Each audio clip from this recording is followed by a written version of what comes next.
Былтыр ушул жакка келдик, анда мен апам бар болчу. Бүгүн дамлылардын бардыгы апа жөнүндө сүйлөп, бүгүн апалардын бир лекциясы болгонсуд да. Анан бүгүн азыр чогулушта отурабыз, бирок апам жок азыр. Мен булар сүйлөп аткан учурда жашоомдун бардыгын көз астынан өткөздүм. Мен жаман уул болдум деп айта албайм. Апамы тырмагымды алып берчү элем, базарга барып туфли алып берет болчум, башка кылат элем. Бирок канчалык кылсаң дагы өтүп кеткенден кийин бардыгын берип дагы аны кайра кайтара албасын билип күн сайын өкүнөм. Күн сайын ыйлагым келет, ыйлайм кадимкидей.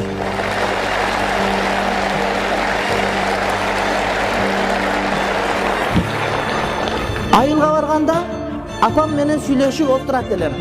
Кызыксыз эле темалар, кошуна жөнүндө, Абсамат ака сайыр эже, Байыш ака чаян эже, анан Кубанч ака, ошо кошуналардын балдары, кыздары бияка кетти, башка кетти. Апам үчүн кызыктуу тема, мен үчүн өтө кызыксыз, бирок апам менен ошолорду сүйлөшөт болчумун.